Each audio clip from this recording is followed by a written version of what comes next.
ഹര നമ പാർവതീപതയേ. ഹര ഹര മഹാദേവ. സർവത്ര ദേവീനാമസങ്കീർത്തനം. ശ്രീ മഹാദേവ്യേ നമ. ശ്രീ ഗുരുവായൂരപ്പ ശരണം.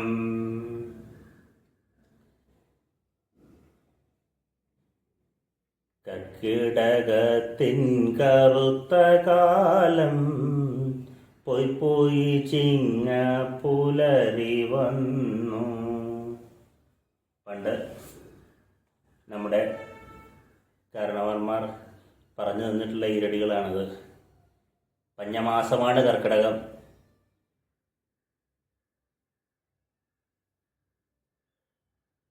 എന്നാൽ ഇന്ന് സ്ഥിതി മാറിയിരിക്കുന്നു. കർക്കിടകം എന്ന് പറഞ്ഞാൽ ഭക്തിസാന്ദ്രമായ മാസമായി മാറിയിരിക്കുന്നു. എങ്ങും രാമമന്ത്രം, രാമനാമം മുഴങ്ങുന്ന കർക്കിടക മാസം. അങ്ങനെ ആ കർക്കിടക മാസം കഴിയുന്നതോടൊപ്പം ഒരു നൂറ്റാണ്ടും കഴിഞ്ഞ് ചിങ്ങപ്പുലരി വന്നെത്തി. എല്ലാവർക്കും പുതുവത്സര പുതുനൂറ്റാണ്ടിൻ്റെ ആശംസകൾ. എല്ലാവരെയും ശ്രീ ഗുരുവായൂരപ്പൻ അനുഗ്രഹിക്കട്ടെ.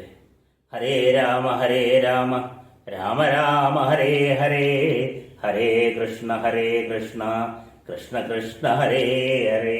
സർവത്ര ഗോവിന്ദനാമ സങ്കീർത്തനം. ഗോവിന്ദ ഗോവിന്ദ. ആസ്താം താവതിയം പ്രസൂതി സമയേ ദുർവാരശൂലവ്യത നൈരുച്യം തനുശോഷണം മലമയീം ശയ്യാജ സംവത്സരീം. ഏകസ്യാവിനഗർഭഭാരവർണ ക്ലേശസ്യേയസ്യാക്ഷമോ ധാതും നിഷ്കൃതിം ഉന്നതോപിതനയ തസ്യൈ ജനന്യൈ നമഃ. അഖിലാന്നപരാധാന്മേ ക്ഷമസ്വകരുണാനിധേ പ്രസീത വൽഗുരോ നാഥ ജനകായ നമോ നമഃ. സദാശിവസമാരംഭാം വ്യാസശങ്കരമധ്യമാം അസ്മദാചാര്യപര്യന്താം വന്ദേ ഗുരുപരമ്പരാം. വാസനാൽ വാസുദേവസ്യ വാസിതം ഭുവനത്രയം സർവഭൂതനിവാസോസി വാസുദേവ നമോസ്തുതേ. സർവത്ര ഗോവിന്ദനാമസങ്കീർത്തനം. ഗോവിന്ദ ഗോവിന്ദ.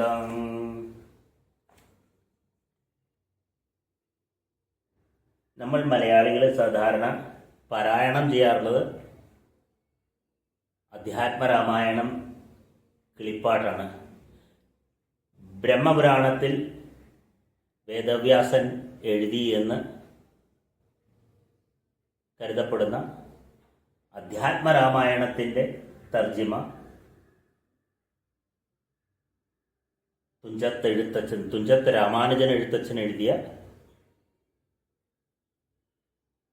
രാമായണം കിളിപ്പാട്ട്, അതാണ് നമ്മൾ പാരായണം ചെയ്യുന്നത്. എന്നാൽ ആദികവിയായ വാൽമീകിയെക്കുറിച്ചും വാൽമീകിയുടെ ആദ്യ ശ്ലോകത്തെക്കുറിച്ചും ഒക്കെ നമ്മൾ കേട്ടിട്ടുണ്ട്. വാൽമീകിയുടെ ആദ്യ കവിതയാണ് രാമായണം, ആദികവി വാൽമീകിയാണ് എന്നൊക്കെ കേട്ടിട്ടുണ്ട്. പക്ഷേ മലയാളികളുടെ ഇടയിൽ വാൽമീകി രാമായണത്തിന് അത്ര പ്രാധാന്യം കൽപ്പിച്ചു പോരുന്നില്ല. നമ്മൾ നിത്യവായനയായിട്ട് വാൽമീകി രാമായണം വായിക്കാറില്ല. മാനിഷാദ പ്രതിഷ്ഠാം ത്വ മഗമ ശാശ്വതീ സമ യക്രൗഞ്ചമിദിനാ ഏകം അവധീം കാമമോഹിതം. നിഷാദ, അരുത് നിഷാദ. ക്രൗഞ്ചപ്പക്ഷികളിൽ സ്നേഹപൂർവം ഇരിക്കുന്ന ക്രൗഞ്ചപ്പക്ഷികൾ ഒന്നിനെ വധിച്ചുകൊണ്ട് നിനക്ക് അല്പായുസായി തീരട്ടെ എന്ന ശാപവാക്യമാണ് കരുണയാർന്ന വാൽമീകിയിൽ നിന്നുയർന്ന ആദ്യകാവ്യം. ഇത് വാൽമീകി പറയാനുണ്ടായ സാഹചര്യം നമുക്ക് ആദ്യം തന്നെ കാണാം. പ്രചേതസ് മുനിയുടെ പുത്രനായി ആണ് വാൽമീകി ജന്മം കൊണ്ടത്. മുനിപുത്രനായി ജനിച്ചുവെങ്കിലും അദ്ദേഹം കുട്ടിക്കാലത്ത് തന്നെ കൂട്ടുകാരോടൊത്ത് കളിക്കാൻ അടുത്തുള്ള വനത്തിലേക്ക് പോയപ്പോൾ വഴി തെറ്റിപ്പോവുകയും ഒറ്റപ്പെടുകയും ചെയ്തു. കൂട്ടുകാരിൽ നിന്ന് മകൻ കാട്ടിലകപ്പെട്ടു എന്ന വാർത്ത അറിഞ്ഞ മാതാപിതാക്കൾ പുത്രദുഃഖത്താൽ ജീവിതം കഴിച്ചുകൂട്ടി. അവരുടെ ചിന്തയിൽ അവരുടെ പുത്രനെ ഏതോ മൃഗം പിടിച്ചു. എന്നാൽ കാട്ടിലകപ്പെട്ട രത്നാകരൻ എന്ന ആ കുട്ടിയെ ഒരു കാട്ടാളൻ എടുത്ത് വളർത്തുകയും തൻ്റെ കൂടെ കൂട്ടി മോഷണവിദ്യ, മറ്റുള്ളവരുടെ ധനം അപഹരിക്കാനുള്ള വിദ്യയും ഒക്കെ പഠിപ്പിച്ച് കാട്ടാള സ്ത്രീയും കാട്ടാളനും അവരുടെ മകനെ പോലെ അവനെ വളർത്തി. രത്നാകരൻ വളർന്നു വലുതായി. ഒരു ദിവസം രത്നാകരൻ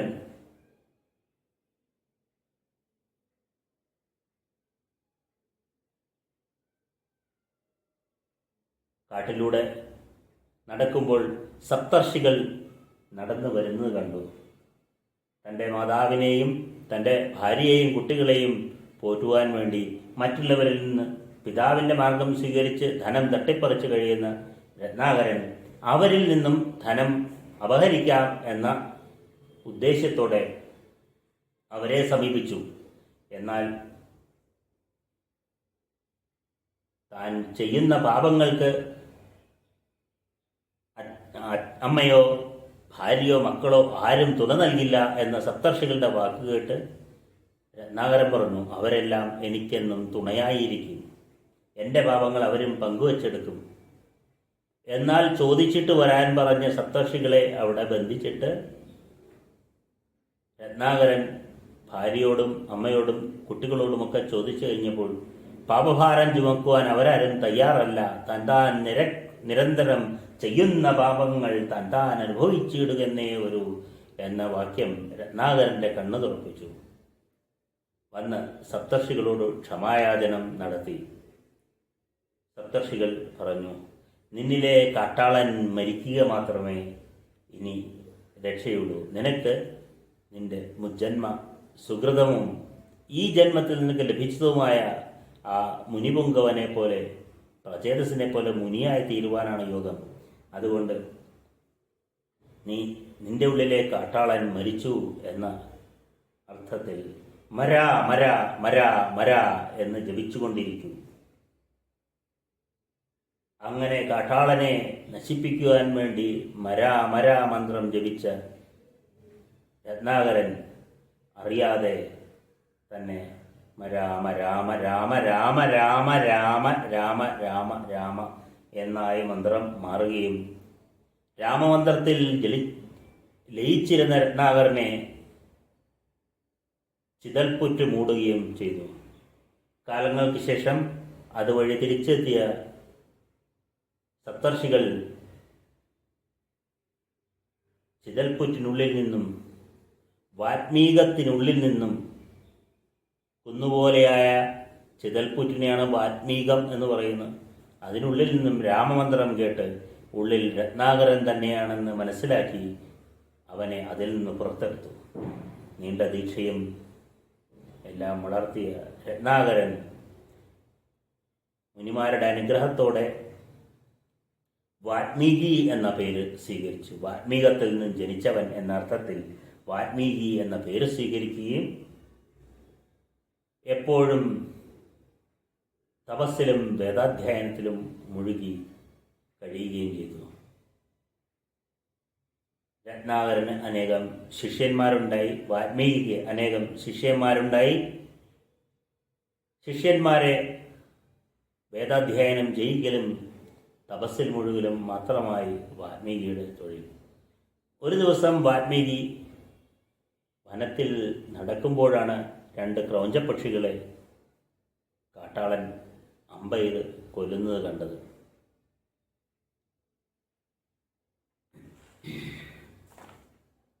ഇത് കണ്ട് കരുണയോടുകൂടി വാൽമീകി ചൊല്ലിയ ശ്ലോകമാണ് ആദ്യത്തെ ശ്ലോകമായ മാനിഷാദ പ്രതിഷ്ഠാം ത്വ മഗമ ശാശ്വതീ സമാ യത്ക്രൗഞ്ചമിഥുനാത്.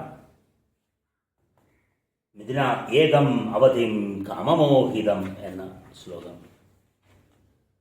വാൽമീകി തപസ്സിൽ മുഴുകി ധ്യാനിച്ചു. ഈ ലോകത്തിൽ നല്ലവരായ മനുഷ്യരാരുമില്ലേ? കാട്ടാളൻ എത്ര കൊടും പാപമാണ് ചെയ്തത്. അങ്ങനെ തപസ്സിലും ധ്യാനത്തിലും മുഴുകിയിരുന്ന വാൽമീകിയുടെ മുമ്പിലേക്ക് നാരദ മഹർഷി എത്തിച്ചേരുകയാണ്. എല്ലാവർക്കും എപ്പോഴും സദ്ഗതി മാത്രം കാട്ടിക്കൊടുക്കുന്നവനാണ് നാരദമുനി. വേദവ്യാസന് ശ്രീമദ് ഭാഗവതം എഴുതുവാനും വഴികാട്ടിക്കൊടുത്തത് ഈ നാരദമുനി തന്നെയായിരുന്നുവല്ലോ. നാരദന്റെ മഹത്വം എത്ര പറഞ്ഞാലും മതിയാവില്ല.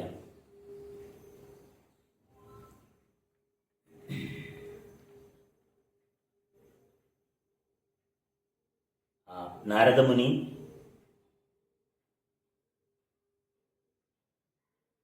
ഈ ഭൂമിയിൽ നല്ലവരായി ആരുമില്ലേ എന്ന വാൽമീകിയുടെ ചോദ്യത്തിന് ഉത്തരം പറഞ്ഞുകൊണ്ട് 100 ശ്ലോകങ്ങളിൽ പറഞ്ഞു കൊടുക്കുന്ന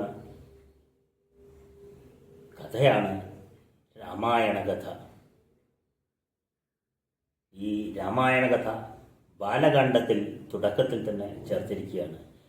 7 കാണ്ഡങ്ങളായി വാൽമീകി പറഞ്ഞു കൊടുത്ത ഈ 100 ശ്ലോകങ്ങളെ വികസിപ്പിച്ച് 23,900 ശ്ലോകങ്ങൾ കൂടി ചേർത്ത് മഹത്തായ മഹാകാവ്യം രാമായണം എന്ന കൃതിയായി 24,000 ശ്ലോകങ്ങളുള്ള മഹാഭാരതം, 24,000 ശ്ലോകങ്ങളുള്ള രാമായണം അവിടെ ജനിക്കുകയായി. നമുക്ക് ഒരു എത്തിനോട്ടം നടത്താം. തപസ്വാധ്യായ നിരതം തപസ്വീ വാഗ്വിദം വരം നാരദം പരിപ്രപ്പച്ഛ വാൽമീകിർ മുനിപുംഗവം. നാരദം പരിപ്രച്ഛ വാൽമീകിം മുനിപുംഗവം. നാരദനോട് വാൽമീകി ചോദിച്ചു. അത്രയാണ് അതിൽ. ഇനി നാരദന്റെ വിശേഷമാണ് തപസ്വാധ്യായ നിരതം. തപസ്സിലും ധ്യാനത്തിലും എപ്പോഴും മുഴുകുന്ന നാരദൻ വാഗ്വിദാംബരം, വാക്കുകളിൽ ശ്രേഷ്ഠൻ, മുനിശ്രേഷ്ഠനായ വാൽമീകി നാരദരോട് പരിപപ്രച്ഛ ചോദിച്ചു. കോന്വസ്മിൻ സാമ്പ്രതം ലോകേ ഗുണവൻ ഗശ്ച വീര്യവാൻ ധർമ്മജ്ഞശ്ച കൃതജ്ഞശ്ച സത്യവാക്യോ ദൃഢവ്രത. ഈ ലോകത്തിൽ ആരാണ് ഗുണവാനും വീര്യവാനും ധർമ്മജ്ഞനും ചെയ്യുന്ന കൃത്യത്തെക്കുറിച്ച് അറിയുന്നവനും സത്യം പറയുന്നവനും തൻ്റെ കർത്തവ്യങ്ങളിൽ തൻ്റെ ആചരണങ്ങളിൽ കൃത്യനിഷ്ഠയുള്ളവനും നല്ല ചരിത്രമുള്ളവനും സർവപ്രാണികളിലും ഹിതത്തോടു കൂടിയവനും വിദ്യാനിപുണനും പ്രിയമായി മാത്രം എല്ലാവരെയും നോക്കുന്നവനും ക്രോധത്തെ കീഴടക്കിയവനും കോപം പൂണ്ടാൽ ദേവന്മാർ പോലും ഭയപ്പെടുന്ന ആയ ഇപ്രകാരമുള്ള ഒരു മനുഷ്യനെ കുറിച്ച് കേൾക്കുവാൻ ഞാൻ ആഗ്രഹിക്കുന്നു. അത് പറഞ്ഞു തരുവാൻ ത്രിലോകത്തിലും എല്ലാവരെയും അറിയുന്ന അങ്ങയ്ക്ക് കഴിയുമല്ലോ. അതിനാൽ അങ്ങ് എനിക്ക് ദയവായി പറഞ്ഞു തന്നാലും എന്ന വാൽമീകിയുടെ ചോദ്യത്തിന് നാരദൻ പറഞ്ഞു, അങ്ങയുടെ ചോദ്യം വളരെ വിശേഷപ്പെട്ട ചോദ്യമാണ്. കാരണം അങ്ങയാൽ പറയപ്പെട്ട ഗുണങ്ങൾ അനേകങ്ങളാണ്, അവ ദുർലഭങ്ങളുമാണ്. ഞാൻ എൻ്റെ ബുദ്ധി കൊണ്ട് ബുദ്ധിയിൽ തെളിഞ്ഞ വിവരങ്ങൾ അങ്ങയോട് പറയാം. അങ്ങ് ശ്രദ്ധിച്ചു കേട്ടുകൊള്ളൂ.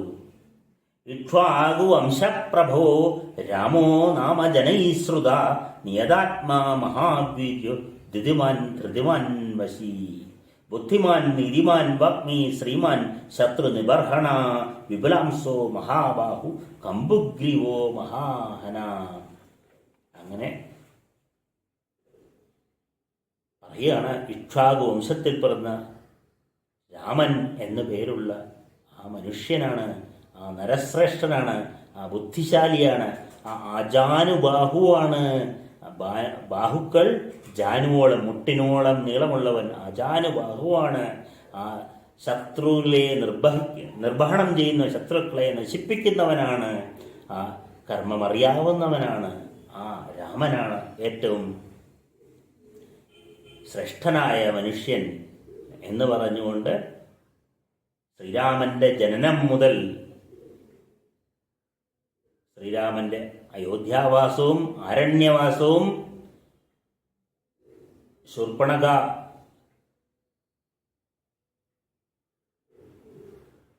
കാമസമാപ്തിയും ഒപ്പം ഖരൻ ദൂഷണാദികളുടെ വധവും രാവണ കുംഭകർണവധവും എല്ലാം വിവരിച്ച് പറഞ്ഞ് ഒടുവിൽ പറയുന്നു, ഈ രാമൻ ഇപ്പോൾ അയോധ്യ ഭരിക്കുകയാണ്. രാമൻ ഇനി അനേകകാലം അയോധ്യ ഭരിക്കും. ഒടുവിൽ ജനങ്ങൾക്കെല്ലാവർക്കും എല്ലാ കർമ്മങ്ങളെയും ധർമ്മങ്ങളെയും പഠിപ്പിച്ച് ജനങ്ങളോടുകൂടി മോക്ഷപ്രാപ്തി പ്രാപിക്കും. എല്ലാവർക്കും സ്വർഗവാസം കൊടുത്തുകൊണ്ട് എല്ലാവരോടുമൊപ്പം കാലഗതിക്കുള്ളിൽ മറയും ആ രാമൻ.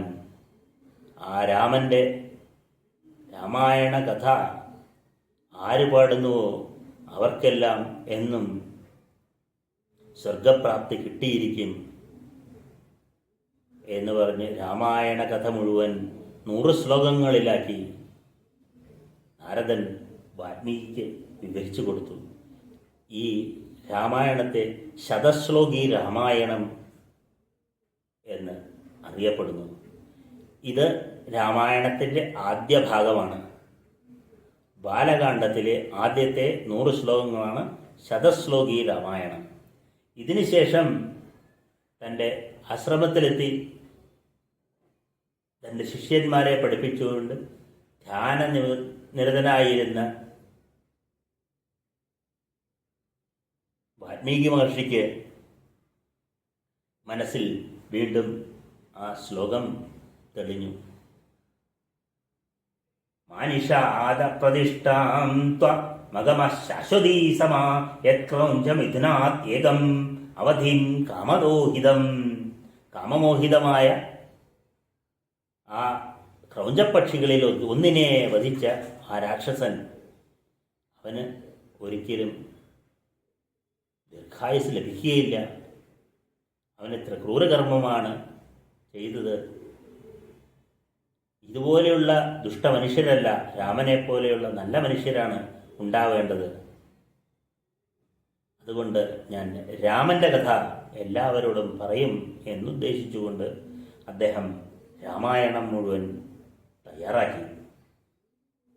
തയ്യാറാക്കി കഴിഞ്ഞ വാൽമീകി മഹർഷി ആലോചിച്ചു, ഇത് ഗ്രഹിച്ച് ഇത് പാടുവാൻ പറ്റിയ ശിഷ്യന്മാർ ആരാണുള്ളത് എന്ന് ചിന്തിക്കുമ്പോൾ അദ്ദേഹത്തിൻ്റെ മുമ്പിലേക്ക് ലവകുശന്മാർ, സീതാദേവിയുടെ മക്കളായ, പ്രപഞ്ചശക്തിയുടെ മക്കളായ ലവകുശന്മാർ എത്തിച്ചേരുന്നു.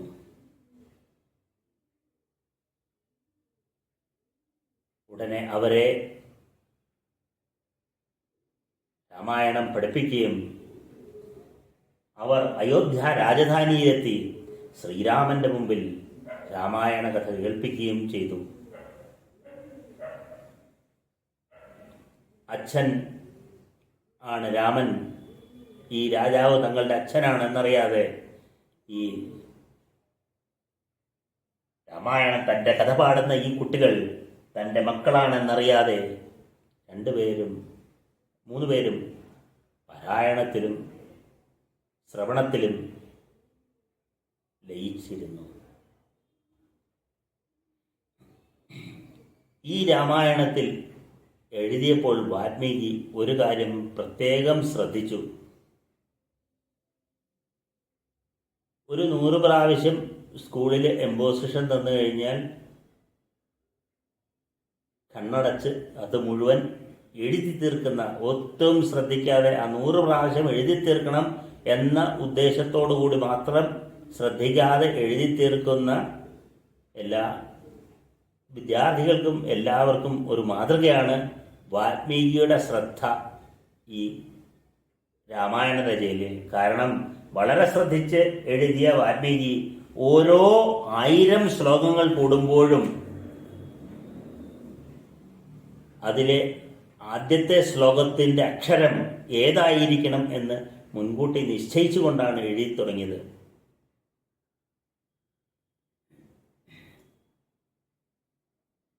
ഗായത്രി മന്ത്രത്തിലെ 24 അക്ഷരങ്ങളാണ് ശ്ലോകത്തിൽ വാൽമീകി.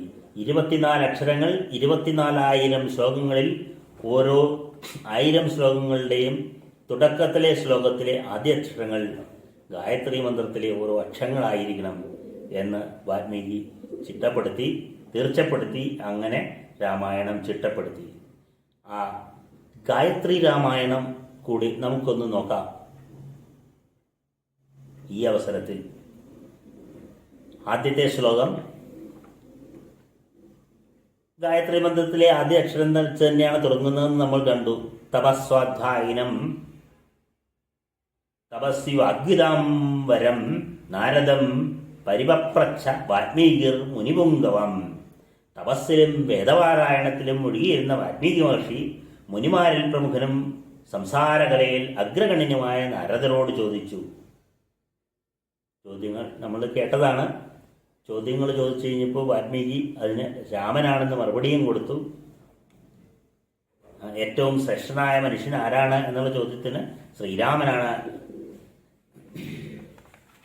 ഇക്ഷ്വാകു വംശപ്രഭോ രാമോ നാമ ജനൈശ്രുത ആണ് എന്ന് മറുപടി കൊടുത്തു.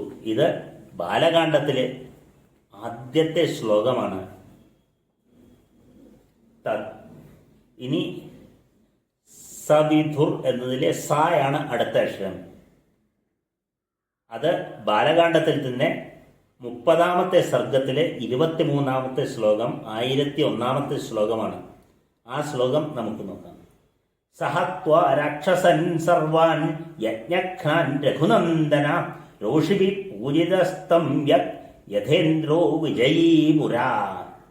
യാഗത്തിന് തടസ്സം നിന്ന രാക്ഷസന്മാരുടെ ദ്രോഹത്തിൽ നിന്ന് വിശ്വാമിത്ര മുനി നടത്തിയ യാഗത്തെ ശ്രീരാമൻ സംരക്ഷിച്ചതിൽ ഋഷിമാരും ഇന്ദ്രനും ശ്രീരാമനെ അഭിനന്ദിച്ചു. ഇത്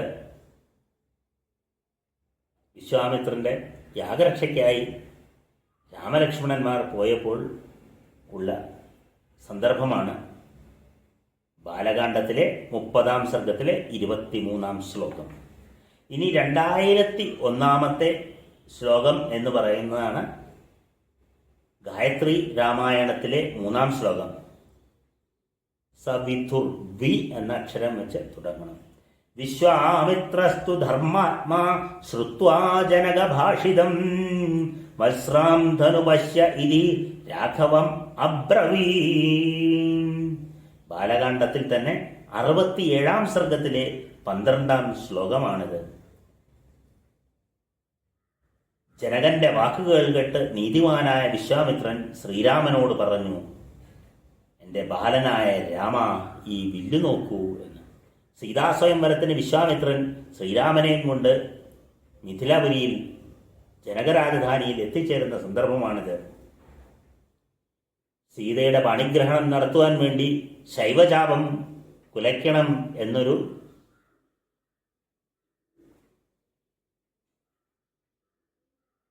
മത്സരം ജനകൻ വെച്ചിരിക്കുന്നത്. ആ ശൈവചാപം കാണിച്ചു കൊടുക്കുന്ന വിശ്വാമിത്രൻ ശ്രീരാമചന്ദ്രന് കാണിച്ചു കൊടുക്കുന്ന അവസരമാണ് 2001ാമത്തെ ശ്ലോകം. ഇത് ഗായത്രി രാമായണത്തിലെ 3ാം ശ്ലോകം.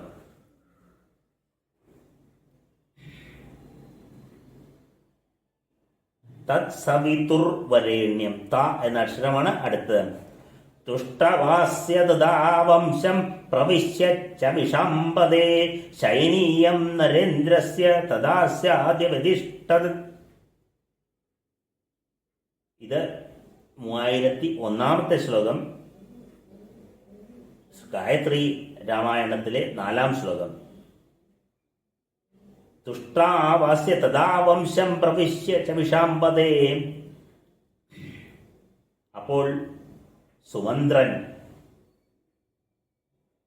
രാമന്റെ കിടപ്പുമുറിയുടെ മുന്നിലെത്തി.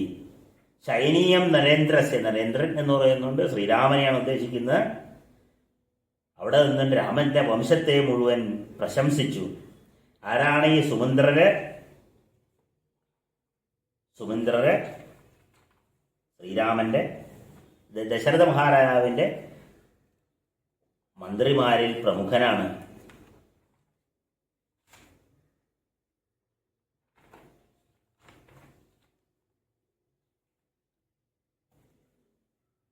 ജനക മഹാരാജാവിന് ദൃഷ്ടി, ജയന്തൻ, വിജയൻ, സുരാഷ്ട്രൻ, രാഷ്ട്രവർദ്ധൻ, ആകോപ, ധർമ്മപാലൻ, സുമന്ത്രർ എന്നീ 8 പ്രധാന മന്ത്രിമാരും 8 പണ്ഡിതന്മാരായി സുയജ്ഞൻ, ജവാലി, കശ്യപൻ, ഗൗതമൻ, മാർക്കണ്ഡയൻ, ദീർഘായു, കാർത്യായനൻ, വസിഷ്ഠൻ എന്നിങ്ങനെ 8 പണ്ഡിതന്മാരും ജനക സദസ്സിൽ ഉണ്ടായിരുന്നു. ഇവരെല്ലാവരുമാണ് ഭരണകാര്യത്തിൽ വിവിധ കടമകൾ നിർവഹിക്കുവാൻ ജനകരാജാവിനെ ഉപദേശിച്ചിരുന്നത്. അതിൽ ഒരാളായ സുമന്ത്രരാണ് ദശരഥ രാജാവിനെ ഉപദേശിച്ചിരുന്നത്. അവരിലൊരാളായ സുമന്ത്രരാണ് രാമന്റെ കവാടത്തിന് മുമ്പിൽ നിന്നുകൊണ്ട് അദ്ദേഹത്തിന്റെ കിടപ്പുമുറിക്ക് മുമ്പിൽ നിന്നുകൊണ്ട് രാമവംശത്തെ, ശ്രീരാമന്റെ വംശത്തെ പ്രശംസിച്ചത്. ഇത് 3001 ശ്ലോകമാണ്. ഗായത്രി രാമായണത്തിലെ 4-ാം ശ്ലോകം. ഇത് അയോധ്യാകാന്ഡത്തിലെ 15-ാം സർഗത്തിലെ 20-ാമത്തെ ശ്ലോകമാണ്. അപ്പോൾ ആദ്യത്തെ 3 ശ്ലോകങ്ങൾ ബാലകാന്ഡത്തിലായിരുന്നു. 4-ാമത്തെ ശ്ലോകം അയോധ്യാകാന്ഡത്തിലാണ്, 3001-ാമത്തെ ശ്ലോകം. അതേ അയോധ്യാകാന്ഡത്തിൽ തന്നെ 4001-ാമത്തെ ശ്ലോകം 40-ാമത്തെ സർഗത്തിലെ 15-ാമത്തെ ശ്ലോകമാണ്.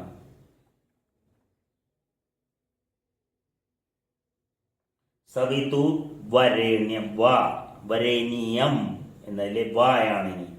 വനവാസം ഹി സംഖ്യായ വാസാംസ്യ ആഭരണാനി ച ഭർത്താരമനുഗച്ഛന്തി സീതായേ ശ്വശുരോ ദദൗ. 5-ാമത്തെ ശ്ലോകം വനവാസം ഹി സാഖ്യായ വാസ്യാം സാഭരണാനി ച ഭർത്താരമനുഗച്ഛന്തി സീതായെ. വനവാസത്തിന് ഭർത്താവിനെ അനുഗമിക്കുന്ന സീതയ്ക്ക് ശ്വശുരൗ ദദൗ. ശ്വശുരർ, അമ്മായിയമ്മമാർ